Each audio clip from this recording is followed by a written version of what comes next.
love what we do here, please consider backing us on Patreon. And please take a second and click the thumbs up. It really helps us out.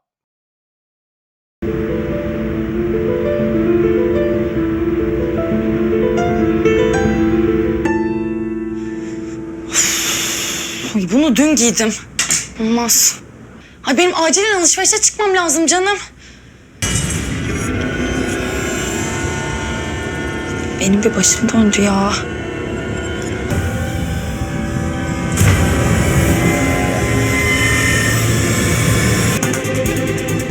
Meral?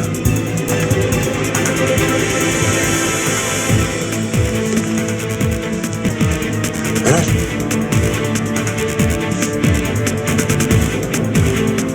Öyle gibi uyumak bu olsa gerek.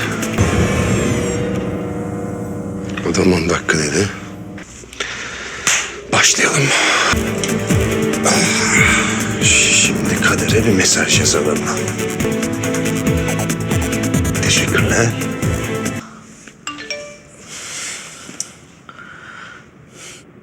Kim mesaj attı? Ay, diğer bir gıcık. Meral. Kader, seninle acil konuşmamız lazım. Kardeşim, çok beklersin canım.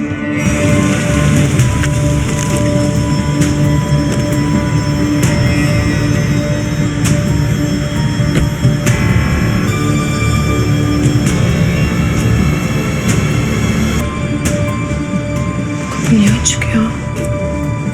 Benimle. Meral. Meral. Ya yardım edin. Meral. Ya yardım. Ya yardım edin. Yardım edin.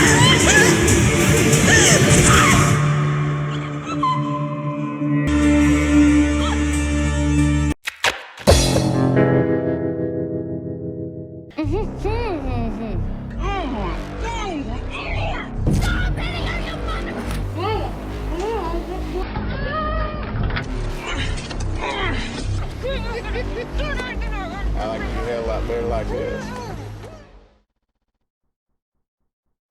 And now we're diving into the good stuff. First two BOLUMS were so-so. Now we're hitting 5-star material for the rest of the ride. And this is, wow, excellent stuff. Also to note, we have this BOLUM 288, because I had to re-upload 287 and cut a few seconds out of the beginning, this one has matched the cold opening record from 287. So, and in addition to that, it's also a considerably longer full treatment ride. Just phenomenal stuff. Let's go ahead and dive into it.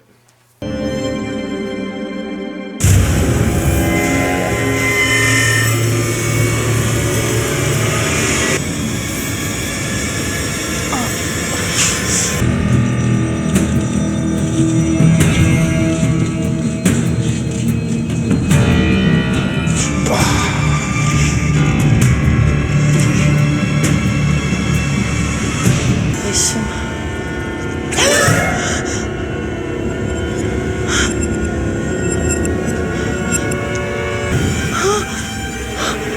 Kan.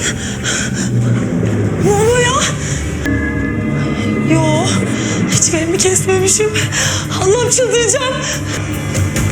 Kimse yok mu?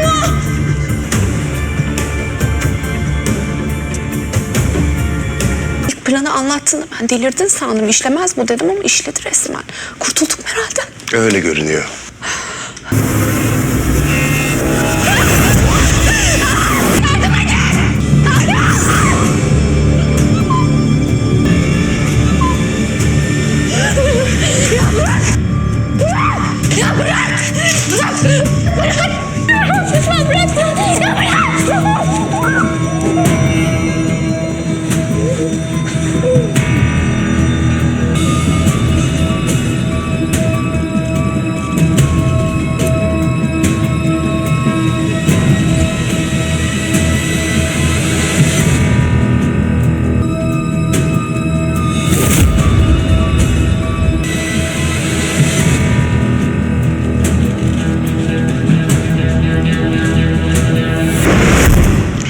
aslında kan görmeye çok dayanamam da hani.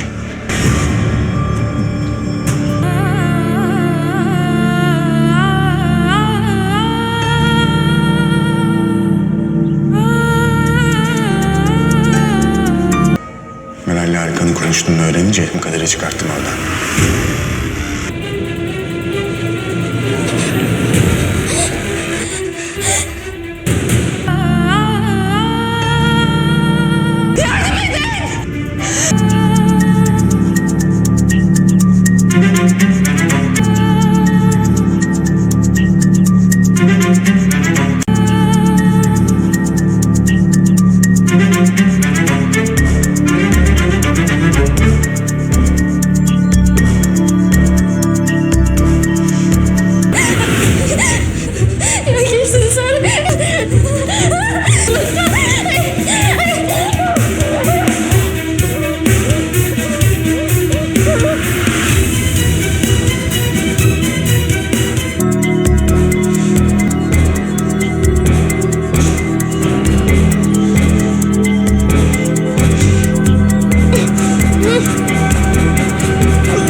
Arkadaşlarla hava çıktığımızda kullandığımız bir kulübe var.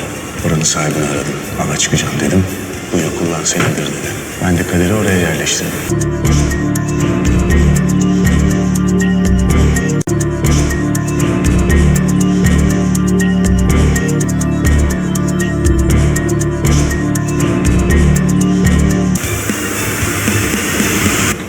Gözlerden uzak ıssız bir yer. Zaten özel bir mülk, kimse yaklaşamaz oraya.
Dolayısıyla Kader'i kimse bulamayacak. Neyse ne. Kader istiyorsa gebersin, umurumda değil. Yeter ki benim kızım iyileşsin.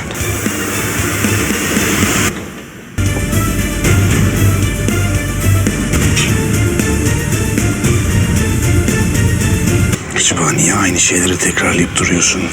Üzüntüden mi?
Kimse yok mu?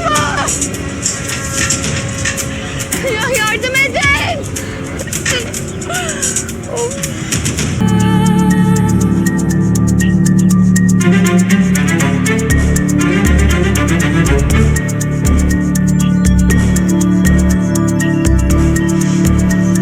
Ne yapacağım ben?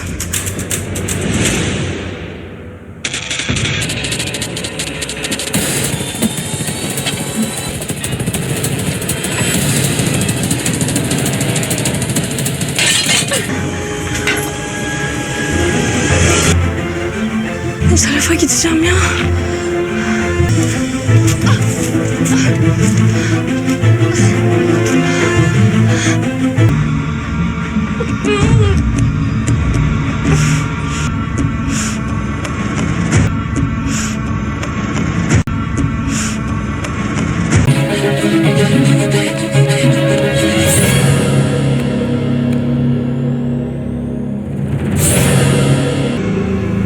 Bu ne?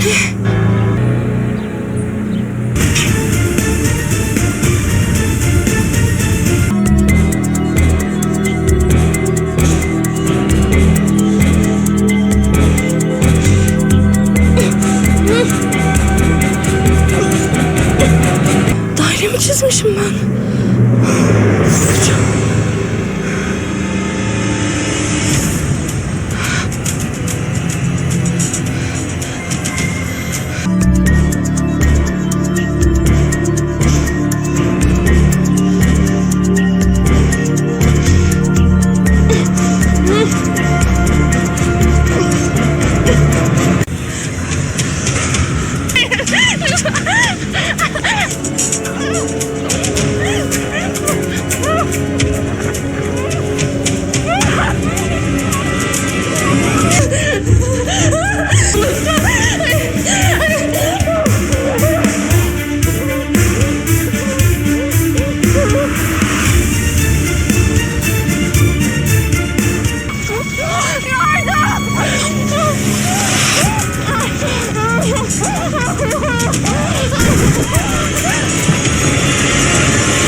Aceleyle yaptım, bitti işte. Ne olacak?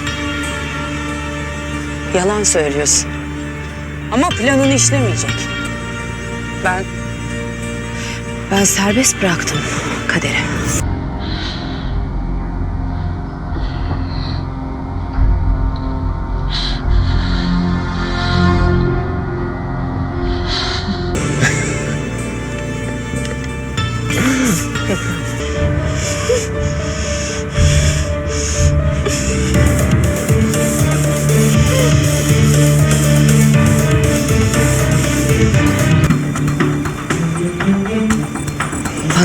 etmek neymiş göreceksin Ejder.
Gördü mü seni? Hayır. Maske taktım. Sonra da kızı bayılttım.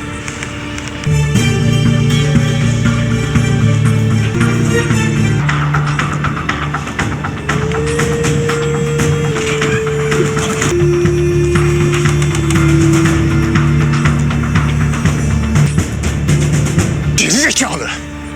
Sen hayatımda gördüğüm en aptal insansın.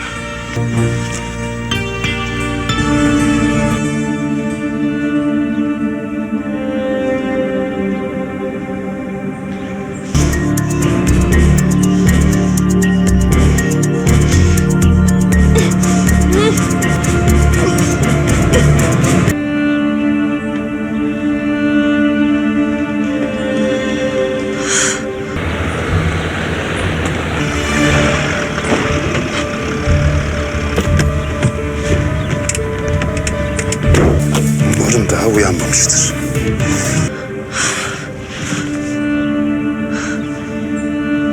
Serbest bırakmış beni.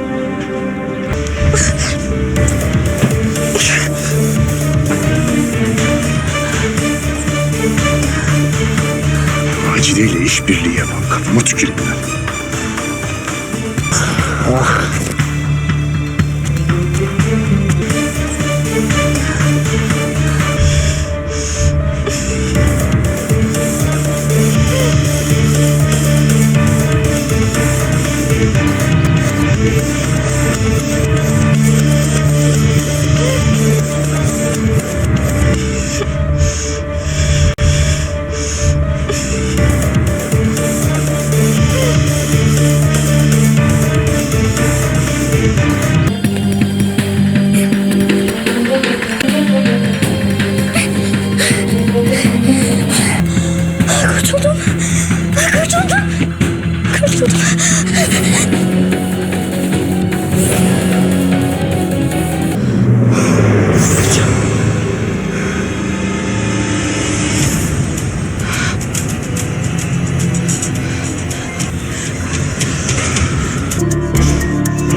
İmdat!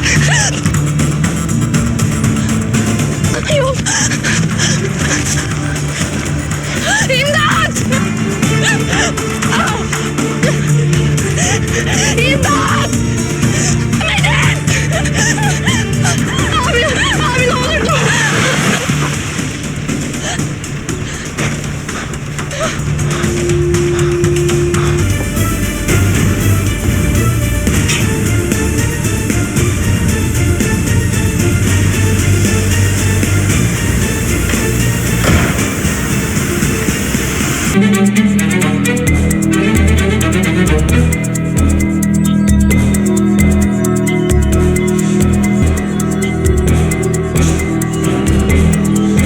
Lütfen beni polise götür. Tamam hadi gel. Teşekkür ederim.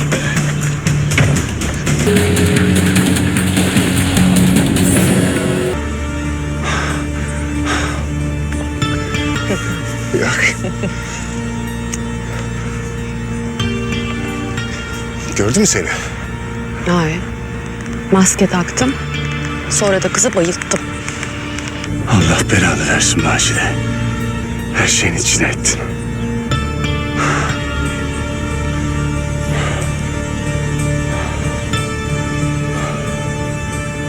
Such good shit. Shit. Keep your hands where I can see them. Orphan Flowers. This is an iconic scene with this babe Kader. Excellent stuff. And as you can see from the title, we got some kidnapping conspiracy complexities going on here. Maybe I swapped the words in the title. I don't know. But this is really interesting stuff. Unlike Unatma Benny, we don't have the amount of players involved, but we do have this sleazy kidnapper guy wearing one of my masks who has a partner, and then she turns on him. But there's a lot of stuff that I didn't show you during that edit because it would have just been too much time, which is why I have to cut out the commentary with Anna. Because there's just such a long scene. One thing you may have missed, so Kader is locked in a house in this room where you end up in the flashback seeing him chloroform her and over the shoulder carry her out. Well, she's been locked in that room for like the majority of an episode, right? And this other girl ends up in the house and she hears her and like sees her through the keyhole. Çıkarın beni buradan. Ya beni tutamazsınız. Kimsiniz siz? Right?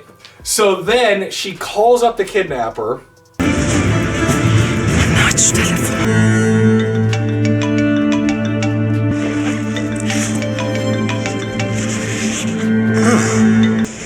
Alo anne.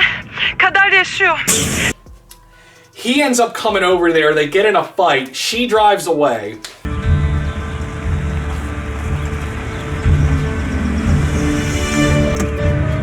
Pislik.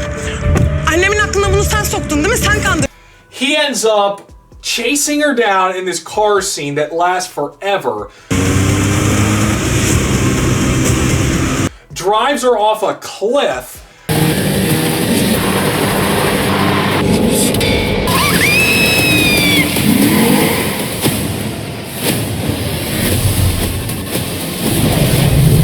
Her car doesn't explode, but she looks to be dead.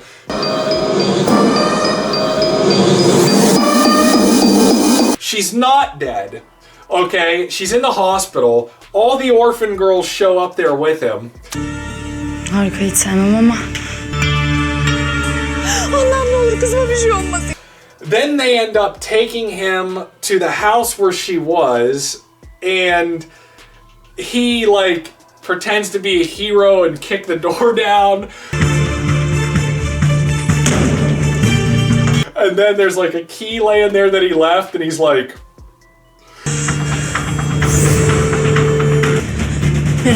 Meral anahtarı aç. İnşallah bu kapınındır. like it's hilarious. And then that's when you first see that she's been moved to the cabin. Kader. Allah kahretsin. kahretsin ya. Burada da yok işte. Yukarıda da yok. Burada da değil. But all this shit happens where this guy is the sleaziest. It's crazy. I don't know. And I think I might mention this later, but there's actually a scene not long after this in a different episode where he and Kader like sit down and like are talking. I don't know what their relationship is, but apparently she doesn't figure out it was him doing all this to her. I don't know. I love the scene where I think I talked about where he's like, where he's standing there outside and chases her down. This is excellent stuff though. Love this. Let's pop over to the commentary. Let me say, the lovely Kader, played by Çağla Irmak? No, not that Irmak.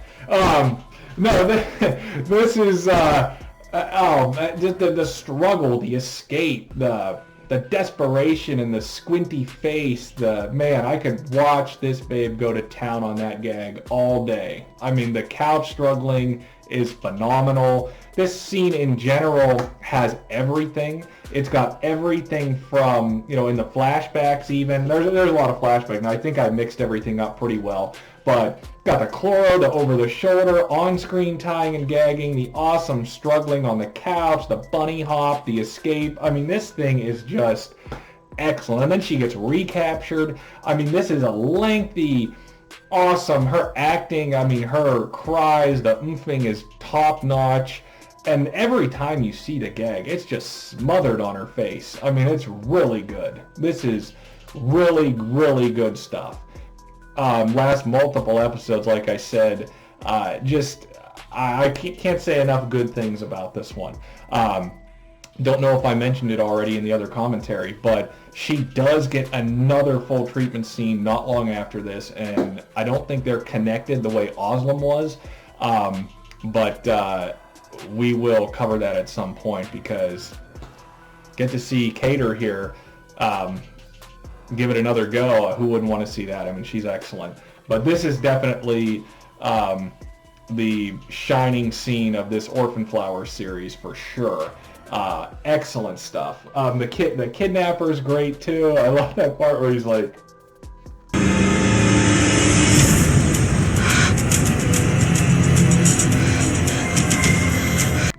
that guy, he cracks me up, man. When he chases her through the woods. That chase through the woods lasts a really long time. And it's really unrealistic, too, because he definitely would have ran her down. I mean, he has so much time if you watch the whole episode. But maybe he let her go. I don't know. Maybe he changed his mind. And there's a lot going on here. I know they end up actually, like, sitting down and talking not long after this. And I don't think she ever finds out it's him. So that's interesting. Yeah, I love this guy. He's great. He's a great kidnapper, and she's a great damsel. They made a hell of a pair. Can't really say anything about them. Like I said, this could easily be the headliner of this cycle or any cycle. This is, I would say, a top 50 scene of all time. I don't know how anyone could argue with me on that. And the fact that it is only coming third out of these 5 episodes should tell you that what is coming next in 289 and 290 is at least as good. I mean, you may prefer this one of the 3. We'll find out when we're done. But my only complaint, the only thing I don't like, I hate ropes that aren't a solid color. It looks like they're jump ropes. I like solid tan ropes like Oslam had. Or I even sometimes solid white ropes, but that looks like black and white. I don't know. I don't like that. But aside from that... Oh yeah, there's also this protest going on outside of that house. And there's this little girl buried alive in this box that this criminal is responsible for. There's a lot of weird stuff going on here in this episode. I don't really know at all, man. I don't know, man. It's excellent. Back to the TV.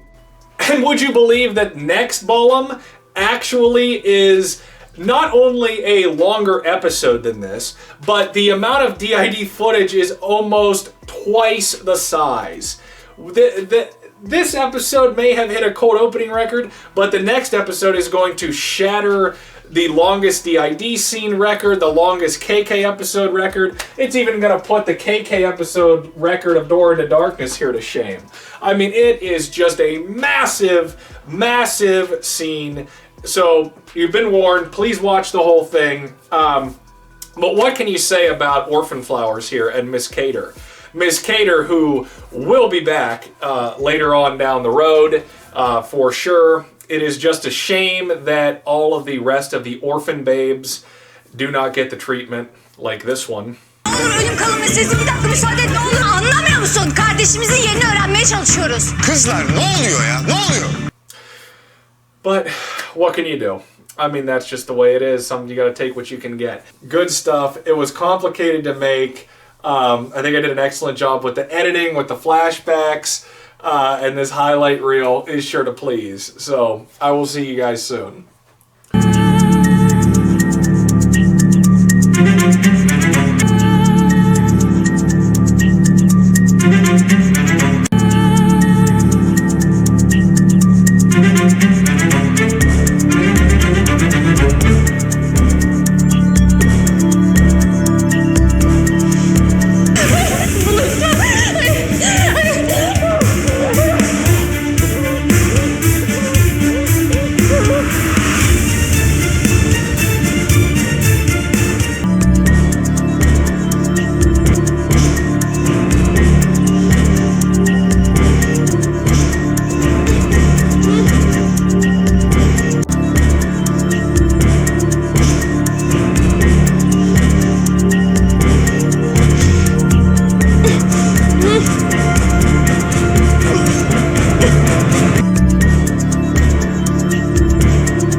I feel you, buddy. I am exhausted as well.